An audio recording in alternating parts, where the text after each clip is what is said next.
하나님의 말씀은 출애굽기 6장 9절에서 13절입니다.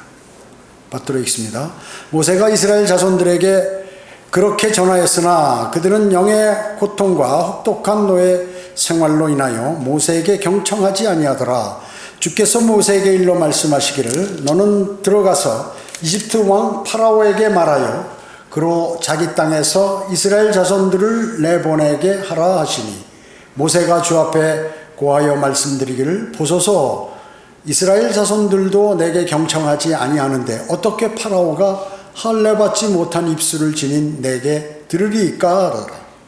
주께서 모세와 아론에게 말씀하셨고 이집트 땅에서 이스라엘 자손들을 데리고 나오게 하시려고 이스라엘 자손들과 이집트 왕 파라오에게 전할 명령을 그들에게 주시니라. 이렇게 말씀하고 있습니다. 오늘 말씀 제목은 모세의 사명입니다. 모세의 사명. 인간의 나쁜 본성들이 성경의 곳곳에서 나타납니다. 이스라엘 자손들은 먼 앞을 보지 못하고 상황에 따라서 아주 불평하고 실망을 하게 되죠. 그러니까 하나님께서 위대하신 일을 자신들에게 하셨는데 그것에 감사하지 못하고 조금 자신의 상황이 불편하다, 자기 마음에 안 맞다 그러니까 막 불평을 하는 거죠. 그래서 모세가 백성들이 불평하면 주님께 믿음을 보이지 못한 모세도 워낙에 불평을 많이 하니까 모세는 늘 하나님이 부르셨으니까 하나님께 이렇게 질문하는 것보다는 좀 강하게 따졌습니다. 사실은 따졌어요. 그래서 사실은 믿음을 보이지 못했어요. 더 믿음이 성장했다면 자신이 그것을 주님하고 교제하면서 했어야 되는데 그들이 그렇게 해서 못 견디면 주님 제가 하는데 백성들이 내 말도 안 듣는데 파라오가 내 말 듣겠습니까? 이렇게 얘기를 했다고 하죠.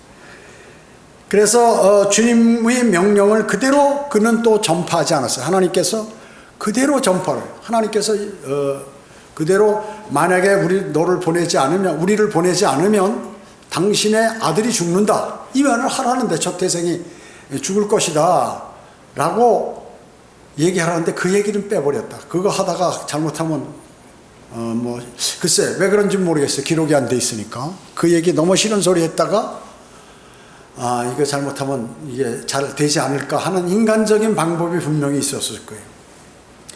그래서 세상 사람들은 복음과 진리를 외면하죠. 모세에게 사명이 있듯이 여러분들에게도 그리스도인 모두에게도 사실 사명이 있습니다. 사명이 있습니다. 자, 그러면 첫 번째, 세상에 눌려 복음과 진리를 외면하는 사람들입니다. 세상에 눌려서 복음과 진리를 외면하는 사람들. 자, 세상에서 과학과 철학 그리고 권세와 물질에 파묻힌 그러한 죄인들이 주님을 영접하지 못하잖아요. 그런 사람들은. 자, 세상에서 배운 지식 그리고 자신의 처지 그리고 이런 것들로 인해서 주님의 영접이 별로 필요성이 없는 거예요. 그러니까 그들이 영접을 하지 못하는 것과 같이 세상에 그러한 짐에서 억눌린 죄인들 모두가 복음과 진리를 외면합니다. 일이 너무 바쁘고 힘들고 어려워서 거기에 치중하다 보니까 주님을 영접할 그러한 기회나 그런 거 생각할 시간적인 그런 여유가 없는 것이죠. 그리고 너무나 고통스럽기도 하고. 그래서 이 땅에서 일어나는 일에만 관심 있는 그러한 사람들에게 하나님의 일에 대해서 설교한다는 것은 대단히 어려워요. 왜냐? 그 하나님의 말씀이 우습게 들리거든요. 그래서 그런 사람들에게는 아무리 귀중한 하나님의 말씀을 전해도 그거 내가 그런 거는 옛날부터 다 들어보는 소리인데 그건 난 별로 믿지 않는다. 이런 생각을 갖고 있다 그 얘기죠. 그래서 제가 어느 때 복음을 전할 때 그런 사람이 딱 그거 가지고 도전을 하는 거예요. 마이가 들어가서 도전해서 야, 나 그거 필요 없으니까 나한테 얘기하지 마 라고 이렇게 얘기할 때 제가 좀 강력히 얘기하는 적이 있는데요. 그런 사람들에겐. 왜냐하면 혹시나 강력하게라도 해서 돌아설지 않을까 하는 그러한 생각에서요. 그러한 주님께서 주신 생각에서 그런 거예요. 왜냐하면 그 사람은 이미 마음에 나는 거절하겠다고 딱 마음 먹었기 때문에 그 사람에게는 어때요? 강력한 무엇이 필요해요. 쇼크가 필요한데 그 쇼크는 당신이 그래서 영원한 생명을 얻지 못했다는 거예요. 형제, 저 뒤에 한번 나가봐요. 그래가지고 계속해서 그런 일들이 벌어질 수 있다는 것이죠. 우리는 말이죠, 늘 이 세상에 살아가는 데 있어서 사람들이 여러분의 생각과 같다고 생각하면 안 되는 것입니다. 왜냐하면 여러분은 열심히 주님을 증거하지만 그 사람은 마음은 다른 데가 있는 것이에요. 그런 경우가 많이 있습니다. 그래서 현대 물질 문명 그리고 물질 만능주의 사회에서는 죽음 이후에 그 사후생 이거에 관해서 별로 관심이 없습니다. 왜냐하면 물질에 관해서 막 정신없이 사느라고 그런 게 신경 쓸 틈도 없거니와 믿어지지도 않는 것입니다. 그래서 영적으로 접근하는 사람들마저도 이게 무슨 점성술이라는, 이제 영적으로 접근해보고 싶다, 또 내가 무엇인가 믿음을 갖고 싶다는 사람도 점성술로 흘러버리고, 그 다음에 또 여러 가지 환각, 또 강신술, 점괘, 뭐 사탄 숭배, 풍수지리, 환각, 이런 데로 전부 흘러버리는 거예요. 수많은 사람들이. 그래가지고 교회 다니는 사람들도 이런 걸 하는 사람들이 있어요. 교회 다녀서 해결이 잘 안 되니까 이제부터는 다른 신을 한번 찾아봐야겠다 해가지고 여기저기 찾으러 돌아다니는 사람들이 많이 있다는 것입니다. 또 죽은 자들의 영이나 사탄의 영을 주로 다루며 진정 하나님의 인도하심을 받지 못하고 있는 경우가 너무나 많다는 것이다. 이런 환경을 누가 조성할까요? 마귀라는 존재가 이렇게 조성을 하는 것입니다. 극심한 고문을 당하고 자신이 그 사람의 고문을 당하고 있는데 예수 그리스도 안에서 발견되는 그런 평안을 그 사람이 누릴 수 있을까요? 어렵습니다. 어려운 것이죠. 그리고 뭐 기쁨이라든지 사랑이라든지 이런 것을 그러기 때문에 일을 넘어갈 때 혹독한 일을 하거나 너무나 그럴 때는 복음을 전해도 내가 그런 거 지금 신경 쓸 그러한 상황이 아니다. 그런 건 나중에 내가 여유가 되면 한번 관심을 가져볼게. 난 지금 나 살기에도 바쁘다. 이렇게 얘기하는 사람들이 많이 있어요. 많이 있습니다. 그뿐만 아니라 교회라고 하는 그러한 모든 그 많은 조직들이 잘못 형성이 돼서 교회라고 하면 헌금이나 내고 무슨 돈이나 사람들에게 갈취하는 이런 것으로 아는 그러한 세상 사람들이 많이 있고, 또 기독교에서 실망한 사람들도 많이 있다는 거죠. 그래서 비진리에 관해서 또 그렇기 때문에 어떤 사람은 말이죠, 자신은 11조에 관해서 상처를 입어서 교회를 그만뒀는데 성경대로 믿는 교회 와서 뭐 그런 헌금에 관한 설교는 자주 하지 않지만 교리상 필요한 그러한 성경 공부나 내용이 나올 때는 이제 그 얘기를 한단 말이죠. 그런데 딱 그 자기가 싫어하는 말을 거기서 딱 발견하게 되는 것이. 그랬을 때 어떻게 될까요? 이 사람은 그냥 확 돌아서려 버리는 거예요. 마귀가 그렇게 하는 거거든요, 그 사람을. 그러니까 자신의 주어진 환경에 상처를 입는 말이 딱 들어온단 말이죠. 여러분은 모든 그 일에서 지역교회나 세상 일이나 했을 때 나에게 상처로 돌아오는 그거 있죠. 그것을 수용하면 안 돼요. 수용하게 되면, 상처로 돌아오는 게 수용하게 되면 나에게 이득되는 게 하나도 없고, 그 지역교회든지 또 세상 어떤 일터라든지 이런 데서도 거기서 그것을 이겨낼 수가 없는 것입니다. 자, 그렇기 때문에 의외로 승리한 사람들은 조금 있어요. 역사적으로 로커만 목사님이 뭐 리차드 음브란트라든지 하랄란 포포프라든지 이런 사람들 대단하죠. 그 책을 읽어보면 루마니아의 경찰한테 잡혀서 고문당하고 별짓을 다 한 사람들인데, 뭐 고통을 그렇게 많이 당한 사람인데 그 수십 년간 그래도 그것을 이기고 믿음을 견지하고 그렇게 한다. 복음 전하다가 고통을 당하고 마찬가지죠. 하랄랄 포포프도 이 목사, 이 사람도 불가리아에서 많은, 불가리아 목사인데 공산당들에게 고통당했던 그러한 많은 것들이 있어요. 참 비참해요. 그 읽어보면 야, 이럴 수 있을까? 이 사람 대단하다. 자, 그런 사람이 극소수로 있긴 있는데 대부분 보면 주변의 환경이 어려운 믿음이 깨져 버린다는 것이죠. 이스라엘은 바로 많은 극심한 노동과 영의 고통, 혹독한 노예 생활로 인해서 모세가 아무리 하나님에 관해서 말씀하고 소망을 말씀하고 우리가 이제 여기서 나가야 된다고 얘기해도 모세의 말을 안 듣는 거예요, 이 사람들이요. 그래서 많은 성경적 설교를 해도 경제사상과 주변의 그러한 환경들이 나쁜, 자연환경이 나쁜 국가에서는 믿어지지 않는 거예요. 아프리카에 가서 아무리 예수, 그거보다 그 사람들은 뭐예요? 물, 그 다음에 빵, 그리고 옷, 자기에게 필요한 걸 주면은 그걸 좋아하지, 아무것도 안 주면서 막 예수 그리스도를 영접하라 그러면 그런 거 관심이 없다, 그게죠. 삶에 지쳐서. 두 번째는 모세의 사명입니다. 여기 11절에 보시면, 11절에 모세 보고 하나님께서 너는 들어가서 이집트 왕 파라오에게 말하여 그로 자기 땅에서 이스라엘 자손들을 내보내게 하라. 이게 모세의 임무예요. 너 이집트 왕, 그 막강한 그 고집퉁 걔한테 가서, 그 사람한테 가서 이스라엘 자손, 너희가 노예로 쓰고 있는 이스라엘 자손 다 내보내라.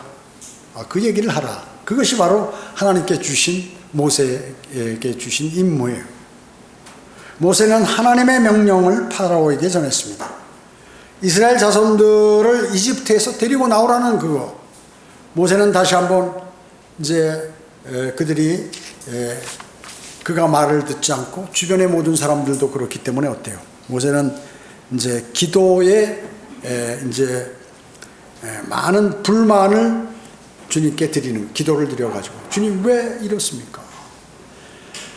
지금 파라오한테 그 말을 전하라고 하시는데, 우리 같은 백성, 하나님의 백성도 내 말 안 듣습니다.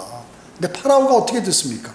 그러니까 모세가 믿음이 좋은 것 같으면서도 이런 면에서는 여러분만 못해요. 왜 그럴까? 이 사람 거듭나지 않아서 그래, 사실은.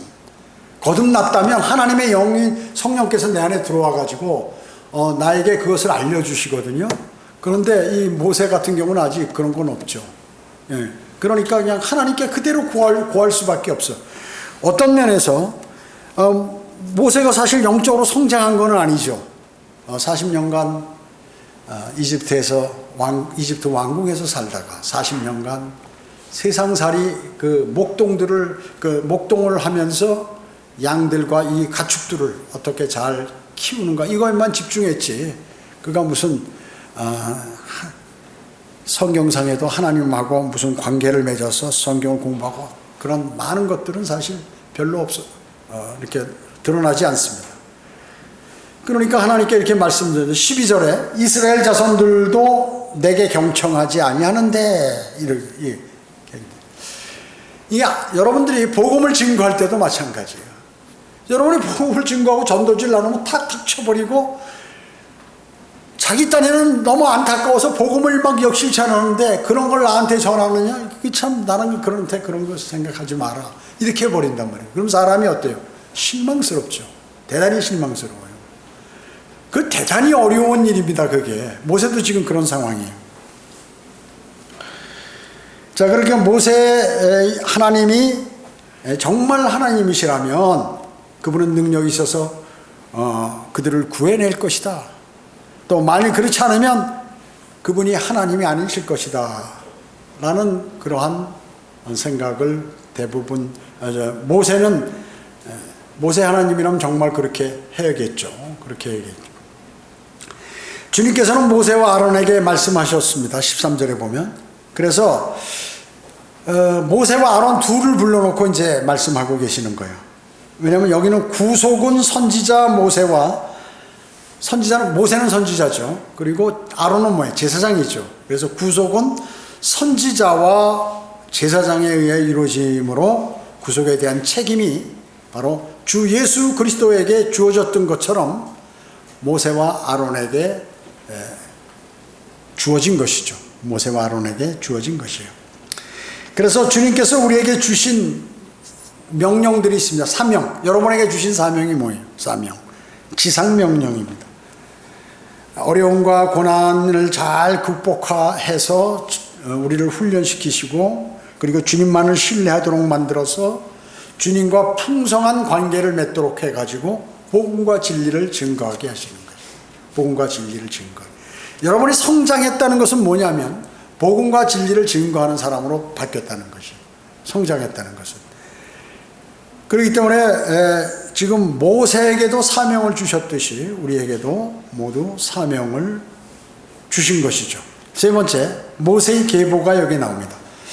6장 14절에 보면, 출애굽기 6장 14절로 보면 그들 조상들의 집의 우두머리들은 이러하니라. 이스라엘의 첫 태생 루벤이 나옵니다. 야곱의 첫 아들 루벤의 아들들, 이제 아들들에 관해서 한옥과 팔루와 헤스론과 칼미니, 이들은 루벤 족속들이며, 그 다음에 둘째 아들 시므온에 관해서 나오죠. 15절에 시므온의 아들들은 여무엘과 야민과 오학과 야킨과 소알과 카나안 여인의 아들 샤울이니 이들은 시므온 족속이라. 자,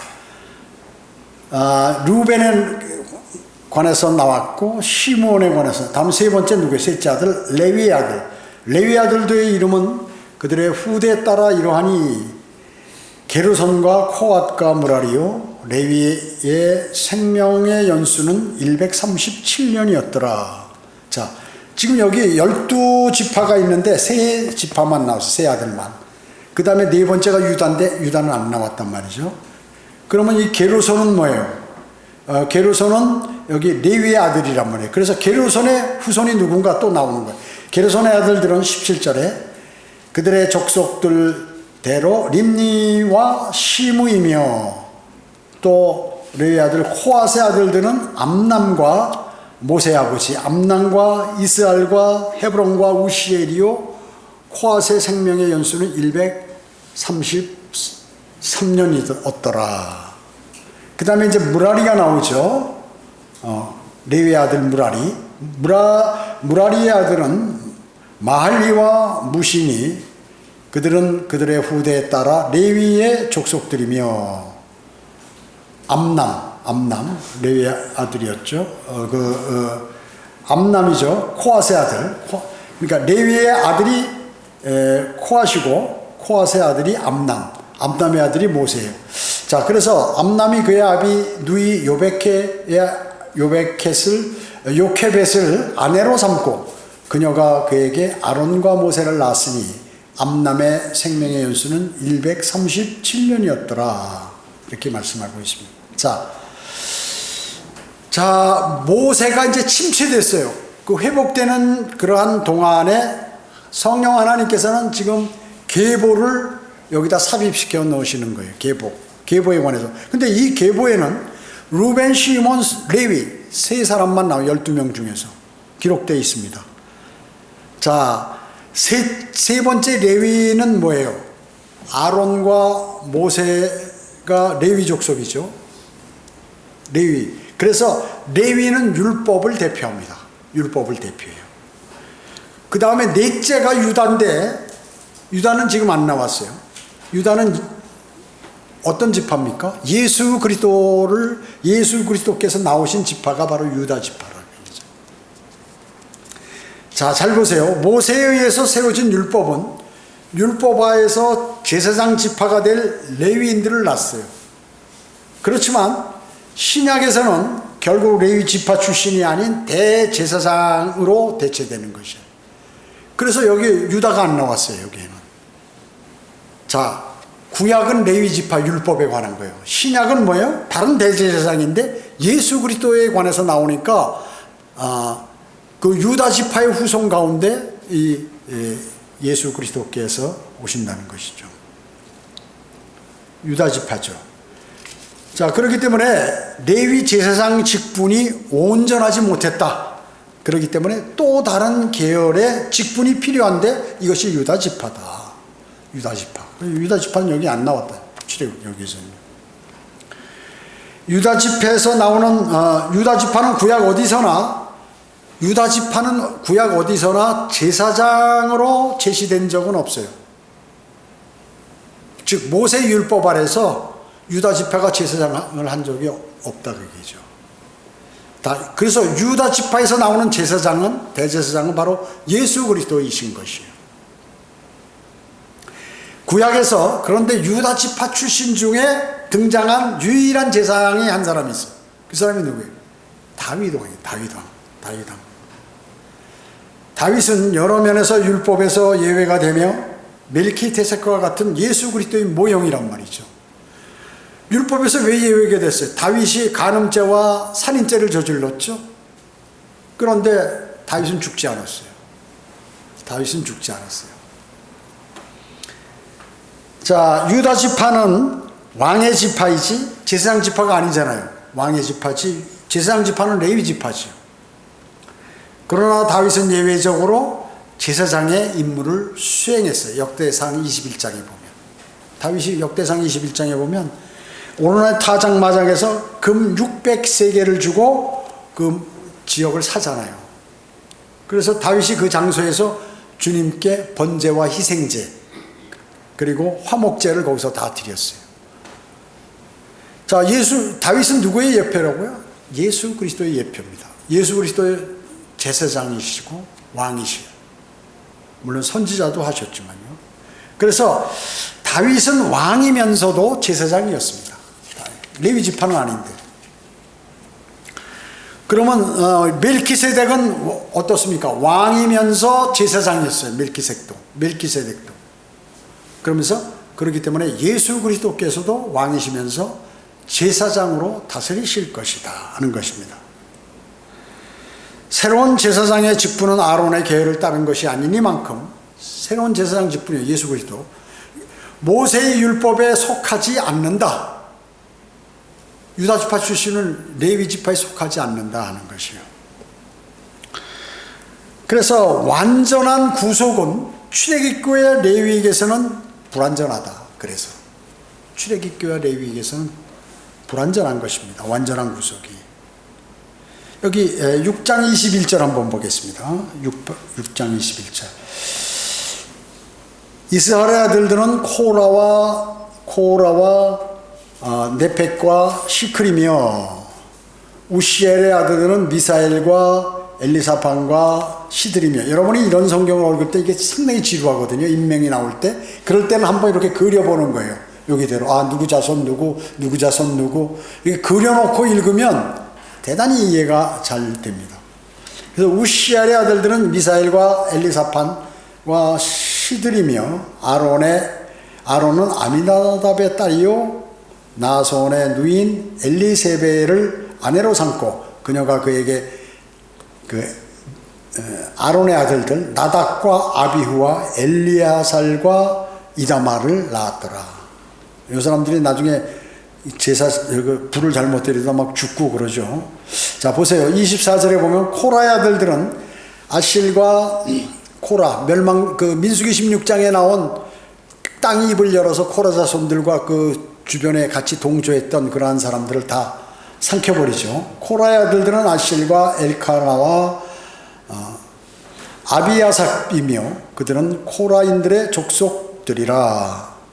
또 아론의 아들 엘르아살이 푸티엘의 딸 중 하나를 아내로 삼고 그녀가 피누아스를 그에게 낳았으니 그들은 레위인들의 족속에 따라 그들 조상들의 우두머리더라. 이렇게 말씀하고 있어요. 26절에 이들이 주께서 이스라엘 자손들을 그들의 군대들에 따라 이집트 땅에서 데리고 나오라고 말씀하신 그 아론과 모세라. 이들은 이스라엘 자손들을 이집트에서 데리고 나오기 위해 이집트 왕 파라오에게 말한 자들이니 이들이 모세와 아론이라. 자, 오후에 이런 하나님의 그 사람들의 그 이름을 쭉 나열하면 이게 상당히 그 어려운 것 같이 느껴지는데 이게 외국어라 그래요. 외국어라. 그렇고 성경은 말이죠. 수많은 사람들의 이름이 나와요. 여기요. 이름이 나옵니다.